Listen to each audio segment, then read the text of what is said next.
શ્રી બાકે બિહારી આગ્રા મંડળ સેવા ટ્રસ્ટ દ્વારા સુરત રક્તદાન કેન્દ્રના સહયોગથી મહેંદીપુર બાલાજી મંદિર સિટીલાઇટ ખાતે ચતુર્થ મહારક્તદાન શિબિરનું સફળ આયોજન કરવામાં આવ્યું। આ પવિત્ર કાર્યમાં સંસ્થાના આગેવાનો, સભ્યો તેમજ વિવિધ સમાજના લોકોનો ઉત્સાહભર્યો સહયોગ મળ્યો।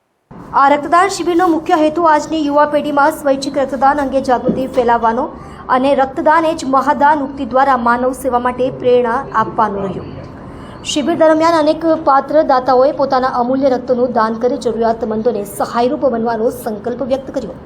શિબિરમાં રક્તદાન કરનાર તમામ દાતાઓને ટ્રસ્ટ દ્વારા પ્રમાણપત્ર અને સ્મૃતિ ચિહ્ન આપીને સન્માનિત કરવામાં આવ્યા હતા। ઉપરાંત છેલ્લા 3 રક્તદાન શિબિરોમાં સતત સહભાગી રહેલા 15 નિયમિત રક્તદાતાઓને પર્યાવરણ જાગૃતિના સંદેશ સાથે તુલસીના છોડ ભેટ આપી વિશેષ રીતે સન્માનિત કર્યા હતા। શિબિરની સફળતા પાછળ સંસ્થાના કાર્યકારિણી સભ્યોની મહત્વપૂર્ણ ભૂમિકા રહી હતી, જેમણે સંપૂર્ણ આયોજનમાં ઉત્સાહપૂર્વક જહેમત ઉઠાવી। શિબિરના અંતે કુલ 110 રક્ત યુનિટ એકત્ર કરવામાં આવ્યા હતા, જે ન માત્ર એક નોંધપાત્ર સિદ્ધિ છે, પરંતુ માનવતાના પ્રત્યેની અડગ પ્રતિબદ્ધતાનું પ્રતીક પણ છે। સુરત વરિયાવી બજારના મરજાન શામી હોલ ખાતે સર્વ સમાજ સંગઠન દ્વારા આયોજિત નોટબુક વિતરણ કાર્યક્રમમાં જરૂરતમંદ વિદ્યાર્થીઓ અને તેમના વાલીઓ ઉપસ્થિત રહી કાર્યક્રમને સફળ બનાવ્યો છે। આ કાર્યક્રમનો મુખ્ય ઉદ્દેશ્ય જરૂરિયાતમંદ વિદ્યાર્થીઓને શિક્ષણમાં સહાયરૂપ થવું અને ભવિષ્ય ઘડવામાં એક નાનકડો પણ મજબૂત પાયો બનાવવો। સર્વ સમાજ સંગઠનના ઉપક્રમે વરિયાવી બજાર મરજાન શામી હોલ ખાતે જરૂરિયાતમંદ વિદ્યાર્થીઓ માટે નોટબુક વિતરણ કાર્યક્રમનું ભવ્ય આયોજન કરવામાં આવ્યું હતું। કાર્યક્રમમાં મોટી સંખ્યામાં વિદ્યાર્થીઓ અને વાલીઓ સાથે ઉપસ્થિત રહ્યા હતા। વિદ્યાર્થીઓના શૈક્ષણિક વિકાસને આધાર આપવા હેતુસર આયોજિત આ કાર્યક્રમમાં હાજર રહેલા વિદ્યાર્થીઓના ચહેરા પર ખુશી છલકાતી નજર આવી હતી। સંગઠનના સભ્યો અને સામાજિક આગેવાનો દ્વારા વિદ્યાર્થીઓને નોટબુકોનું વિતરણ કરવામાં આવ્યું હતું। કાર્યક્રમમાં સંગઠનના પ્રમુખ તથા મહેમાનો દ્વારા સમાજના શિક્ષણ ક્ષેત્રે યોગદાન અંગે માર્ગદર્શન પણ આપવામાં આવ્યું હતું। તેઓએ જણાવ્યું હતું કે શિક્ષણ એ ઉજળા ભવિષ્યની કુંજી છે અને દરેક બાળક શિક્ષણથી વંચિત ન રહે એ માટે સંગઠન હંમેશા પ્રયત્નશીલ રહેશે।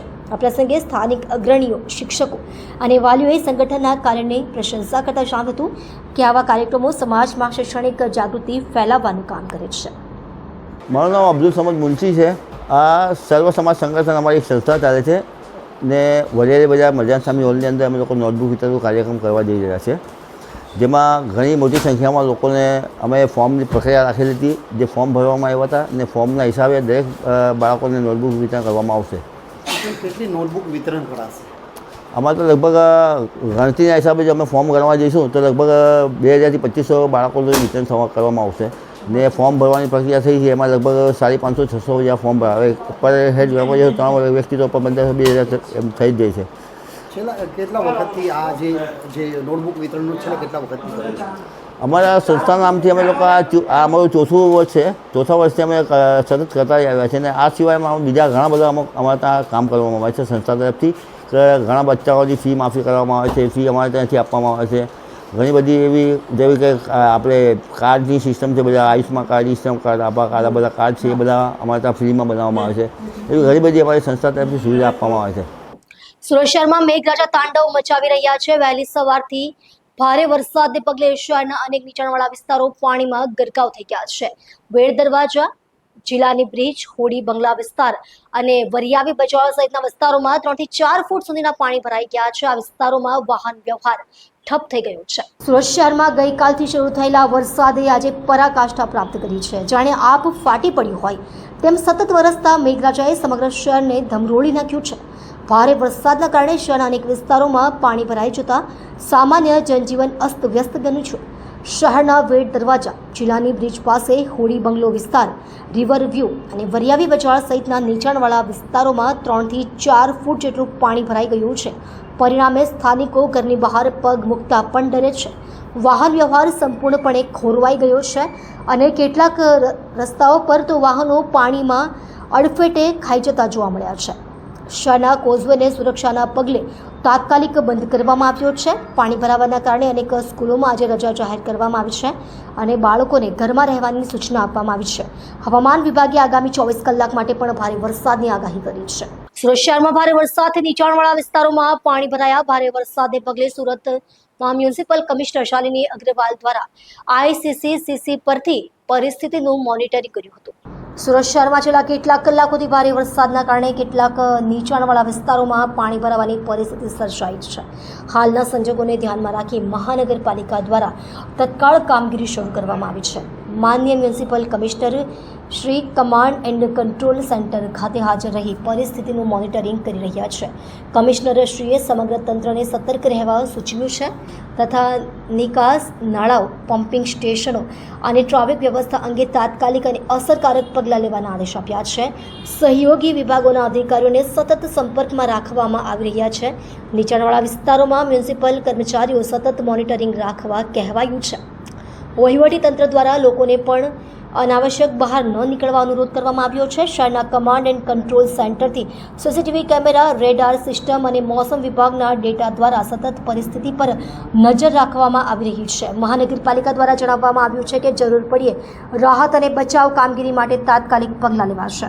સુરતના સાવલી વિસ્તારમાં વાહન ચોરીના ગુનામાં પકડાયેલા ઇસમ સામે પોલીસ દ્વારા કડક કાર્યવાહી કરવામાં આવી છે.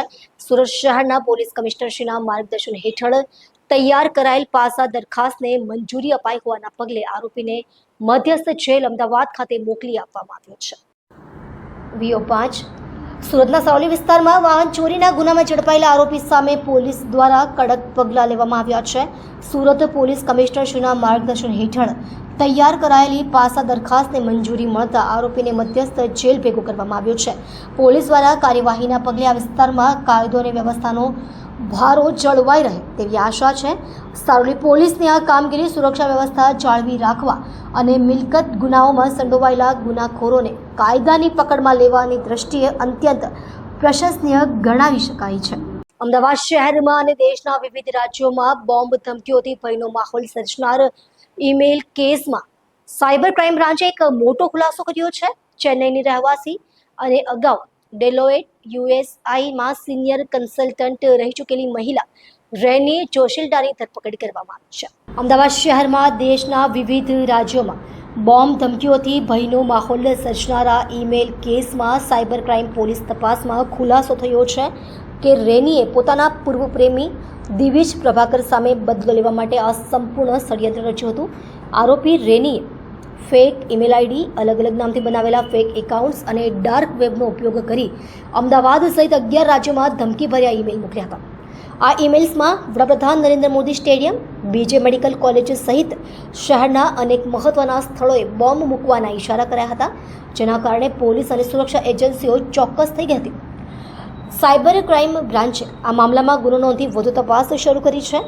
પોલીસે માહિતી આપી હતી કે ઈમેલ્સ દિલ્હીથી લઈને તામિલનાડુ સુધીના વિવિધ રાજ્યોના સરકારી અને ખાનગી સંસ્થાઓને મોકલાયા હતા. માહિતી મુજબ રેનીએ ટેકનોલોજીનો દુરુપયોગ કરી ભય અને અફરાતફરી ફેલાવવાનો પ્રયાસ કર્યો હતો.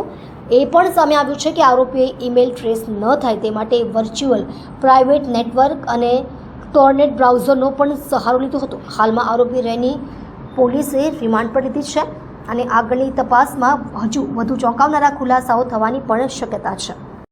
છેલ્લા ઘણા વખતથી ઘણી બધી ઈમેલ અલગ અલગ એજન્સી પાસે આવતી હતી, જેમાં અમદાવાદ સિટીનો કુલ 21 મેલ મળી છે કે બમ ધડાકો થશે. છેલ્લી મેલ સિવિલ હોસ્પિટલ ખાતે આ લેડીએ કરી હતી અને એનું નામ છે રેની જોશિલ્ડા, અને એને એ પણ કબૂલ્યો હતો કે આ જો પ્લેન ક્રેશ થયા છે આ એની જવાબદારી આ લે છે. એના પહેલાં એને સ્ટેડિયમમાં પણ મેલ કરી હતી અને स्टेडियम में जो मेल करी थी कि नरेंद्र मोदी स्टेडियम को बम से उड़ा देंगे, बचा सकते तो बचा लो, ऐसी उसने मेल की थी. अगर लेडी का क्वालिफिकेशन देखें तो इसने चेन्नई से इंजीनियरिंग की है, रोबोटिक्स की डिग्री है और अभी डिलॉयट कंपनी में सीनियर कंसल्टेंट है. तो ऐसा करने के पीछे की वजह क्या है? इसका एक वन साइडेड इसको अफेयर था, दिविज करके लड़का था और उसकी शादी अभी रिसेंटली हुई है. जब उसने इसको शादी करने से मना कर दिया तो एना कारणे आ एनो फसावा माटे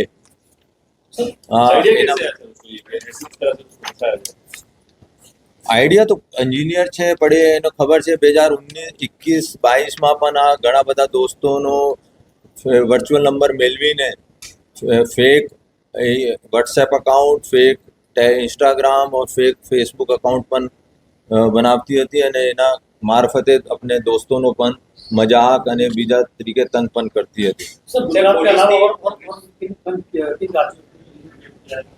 गुजरात के अलावा કુલ ગુજરાત કે અલાવા આ લોકોએ 11 સ્ટેટમાં મેલ કર્યા છે અને બધી એજન્સીઝ બધી સ્ટેટ બીજી સ્ટેટનો એજન્સીઝ અમે સંપર્ક કરી રહ્યા છે અને અહીંયા જોઈએ તો જીનીવા સ્કૂલ સરખેજમાં મેલ કરી છે, દિવ્યજ્યોત સ્કૂલ ભોપાલમાં મેલ કરી છે, સિવિલ હોસ્પિટલમાં મેલ કરી છે, નરેન્દ્ર મોદી સ્ટેડિયમમાં મેલ કરી છે અને આ બધા ડાર્ક વેબ અને પ્રોટોન મેલ અને ટોર બ્રાઉઝરથી કરતો હતો જેનાથી એનો આઈપી ગ્રેબ ના થાય.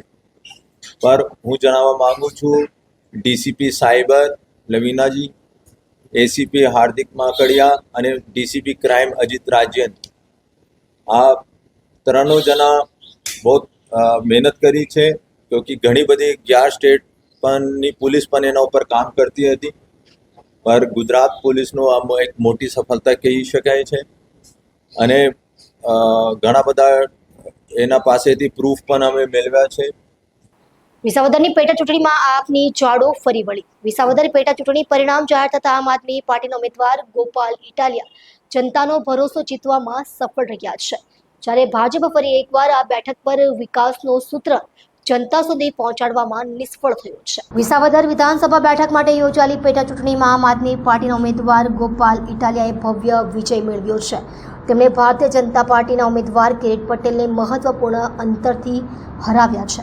આ જીત સાથે ગોપાલ ઇટાલિયા વિસાવદરના નવા ધારાસભ્ય બની ગયા છે. મતગણતરી દરમિયાન આપ કાર્યકરોમાં ઉત્સાહનો માહોલ જોવા મળ્યો હતો અને જય ગોપાલના નારાઓ ગુંજાતા. વિજય પછી ઇટાલિયાએ જનતા અને કાર્યકરોનો આભાર માનતા જણાવ્યું હતું કે આ જીત વિકાસની છે, યુવાઓએ ભવિષ્ય માટે મત આપ્યો છે. વિસાવદર બેઠક પર આ ચૂંટણી ખાસ કરીને મહત્વપૂર્ણ માનવામાં આવી રહી હતી કારણ કે આ તે બેઠક છે જ્યાં પ્રદેશની રાજકીય હવામાં બદલાવના સંકેત મળતા હોય છે. આમ આ બેઠક જીત પાર્ટી માટે માત્ર એક ધારાસભ્ય નહીં પરંતુ રાજકીય સંકેતરૂપ સફળતા છે. ભાજપના ઉમેદવાર કિરીટ પટેલે હાર સ્વીકારતા કહ્યું કે જનતાનો મત એક ચુકાદો છે જેને હું સ્વીકારું છું. અમે આગલા સમયમાં વધુ સારી રીતે તૈયાર થઈને આવીશું. આમ આદમી પાર્ટી માટે ગુજરાતમાં આ એક મોટી સિદ્ધિ માનવામાં આવી રહી છે કારણ કે પાર્ટીએ બીજી વાર વિસાવદરમાં પોતાનું પગરણ મજબૂત કર્યું છે. આ જીત એ હું આ ગુજરાતની જનતાના વિસાવદરની જનતાના ચરણોમાં નમસ્કાર કરીને વિનમ્ર ભાવે આ ચૂંટણીના સર્ટિફિકેટને હું સ્વીકારું છું. મિત્રો, મારી ગુજરાતભરના યુવાનોને એક લાગણીભરી વિનંતી છે કે મારા વાલા યુવાનો જાગો. ક્યાં સુધી આપણે ગુજરાતમાં ભાજપના ભય, ભૂખ, ભ્રષ્ટાચાર અને તાનાશાહીના શાસનની ગુલામી ભોગવીશું? દોસ્તો, આજે એક એક માણસને જાણે કે ગુલામ બનાવી રાખ્યો એટલી હદે ભાજપે તાનાશાહી કરી છે. ગામડે ગામડે ભાજપના માણસો ગુંડાઓ જેવું વર્તન કરી રહ્યા છે. હું ગુજરાતભરના યુવાનો પાસે હાથ લંબાવું છું કે હે યુવાનો, આગળ આવો, તમારો આત્મા જગાડો, તમારી અંદર પણ જે તાકાત ભગવાને મૂકી છે એને ઓળખો. આવો સાથે મળી અને ગુજરાતને પરિવર્તન લાવવાની, ગુજરાતને આ ભાજપની ચુંગાલમાંથી છોડાવવાની લડાઈ લડીએ. મારી સૌને હાથ જોડીને અપીલ છે કે આજથી ગુજરાતની અંદર ક્રાંતિના બીજ રોપાઈ ચૂક્યા છે અને એની અંદર ભગવાને પણ વરસાદ રૂપી આશીર્વાદ મોકલ્યા છે.